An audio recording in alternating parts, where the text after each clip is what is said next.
তো প্রিয়ন, তো চলে এসেছি আমার বার্থডের ব্লগ নিয়ে। তো পুরো দিনটা আমি কীভাবে কাটিয়েছি সেটা তোমাদের সাথে শেয়ার করব। তো সকাল সকাল একটা নতুন শাড়ি পরে রেডি হয়ে পড়েছি। তো তারপর পৌঁছে গেছি আমাদের বাস স্টপেজে, এখান থেকে বাস নিয়ে যাব। আর এই তো বলতে বলতে বাসও পেয়ে গেছি, তারপর বাসে উঠে পড়েছি। আর হয়ে গেল এক কাণ্ড ঘটে গেল, যেটা হচ্ছে যেতে যেতে রাস্তায় বাস খারাপ। তো তারপর আরেকটা অন্য বাসে নিয়ে যাচ্ছি। এটা হচ্ছে আমাদের বাঁকুড়ার পোহা বাগান, যেখানে অনেকেই থাকে, অনেকে স্কুলে পড়ে, স্কুলে বাচ্চারা। তারপর হচ্ছে এই যে আমার বার্থডে স্পেশাল মানুষ, সে পৌঁছে গেছে বাস স্ট্যান্ডে সেও।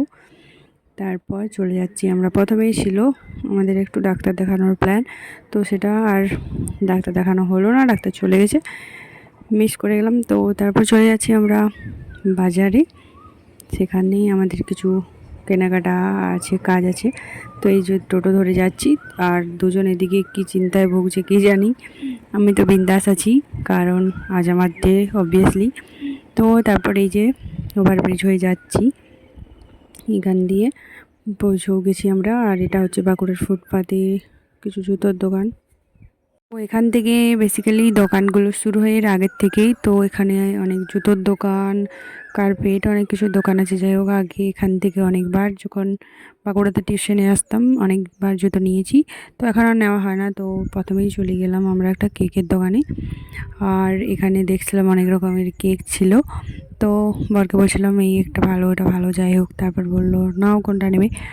আর এখানে বড় কেক নেব না, কারণ সেসব আর ভালো লাগে না, বড় কেক কাটাকাটি। যাই হোক, বড় হয়ে গেছি এখন। তারপর নিয়ে নিলাম তিনটা পেস্ট্রি। আর এখানে আমার পেস্ট্রি, চকলেট পেস্ট্রি বেশ ভালোই লাগে খেতে, তো নিয়ে নিলাম। তারপর এখানে বরের সাথে একটু মজা করছিলাম আর নিয়ে নিলাম কেকগুলো। তারপর আমি নিজেই কেটে প্রথমে নিজেই খেয়ে নিয়েছি পেস্ট্রিটা। তারপর আমার বরকে খাওয়াচ্ছি। আমার বর বলছে না না খাও, আমাকে খাওয়াতে হবে না। তাই বললে কি হয়, ওকে না খাওয়ালে। যাই হোক, তারপর ওকেও একটু খাইয়ে দিলাম, বোনকেও খাইয়েছি। তারপর চলে গেলাম আমরা শাড়ির দোকানে। আর এখানে প্রথমে আমাদের গিয়েছিলাম কেশব টেক্সটাইলে, শাড়ির দোকানে বাঁকুড়ার। তো সেখানে প্রচুর শাড়ি দেখছিলাম, আর আমার বেসিক্যালি কটনের শাড়ি নেওয়ারই জন্য গিয়েছি। তো আমার ভালো লাগছিল না, নিয়ে দুটো শাড়ি নিয়ে পছন্দ করেছি, যাই হোক করে দিয়ে বসে আছি।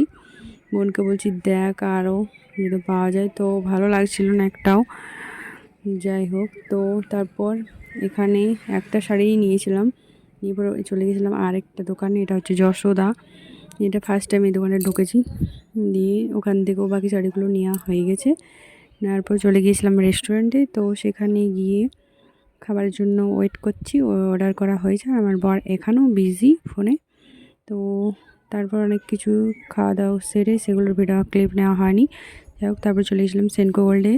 ওখানে অনেক কিছু কালেকশন দেখার পর সেরকম কিছু পছন্দ হয়নি, হয়েছিল একটা জিনিস নিয়েছি। তারপর চলে এসেছি আমরা বাড়ির উদ্দেশ্যে টোটোয় করে। তো কোনো বাস পাইনি, সেই কারণে আমার বর বললো চলো প্রথমে পোহা বাগান চলে যাই। তো টোটোয় করে যাচ্ছিলাম, তো সেখানে প্রচণ্ড মেঘ ধরেছে। আর এখানে আমার বোনের শরীর হয়ে গেছে খারাপ, তো ওর মাথা প্রচণ্ড ব্যথা। তো জামাইবাবু ওর মাথা ম্যাসাজ করে দিচ্ছে, আর এইদিকে মেঘ, বৃষ্টি শুরু, পোহা বাগানে দাঁড়িয়ে প্রচণ্ড বৃষ্টি।